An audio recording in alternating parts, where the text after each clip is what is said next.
Hello, my name is Brad Sullivan and welcome to Sully Stitch. To just go ahead and dive right into it, you may be asking yourself some of the same similar questions I asked myself when I was entering the embroidery space.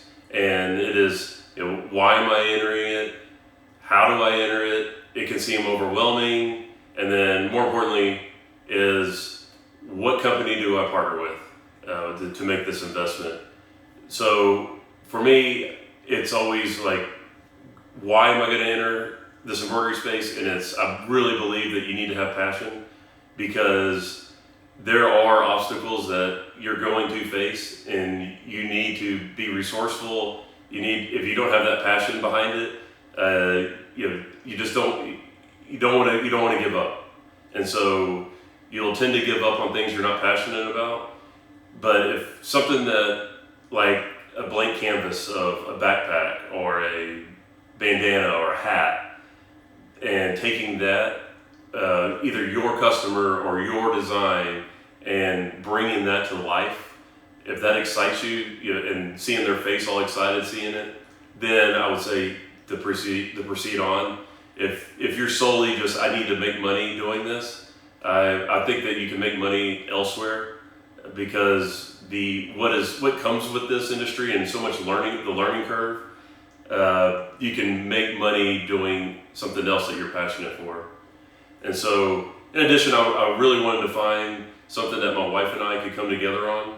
She's very talented in the software website building, so she was just, it was very easy for her to just pick up on all the digitizing side of the business.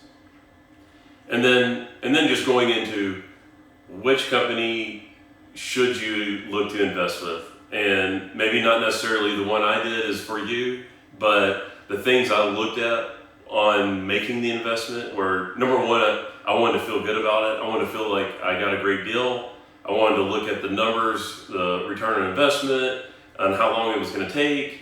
And then also just, is it competitive amongst all the others out there? And so, another very important aspect of it all is, and really big, especially for embroidery, is the support you get, the customer service.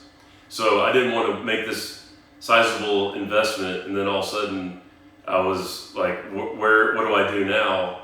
And I didn't want it to be transactional and feeling like I was on my own island.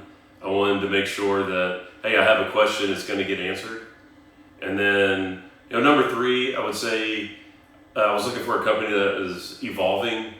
Too many times I've seen in my sales career that companies, they just get stagnant. They rely on old technology. They're not keeping up with the times, and pushing forward to advance their technologies to be ahead of the curve, so to speak. So. Another big one I would say is being scalable. I went ahead and went with this V22-2. While I do believe if you're starting out, the one head is enough, but I would plan to scale faster. So, and beyond that, I wanted to make sure that the company had the 3-head, 4-head, 5-head, 6-head, however, when that time comes. And then just also, looking at a company that, making sure that all the different threads that are available out there, all the hoops, that I was able to, to upgrade and buy those, and it worked with the machine. And so as I go along, I'll go through some of the setup, pros and cons of different, the 2-head versus the 1-head, the different threads, and share some of the early obstacles that I had to overcome, and to help you get over some of those frustrations that you may be facing faster. It was right here. This hat was, I threw away a good amount of hats because it was pretty embarrassing. But to go from this hat to thread breaks, needle breaks, and then to misalign, and then all of a sudden just have something that I was very proud of. It takes different tensioning, making sure the bobbin is correctly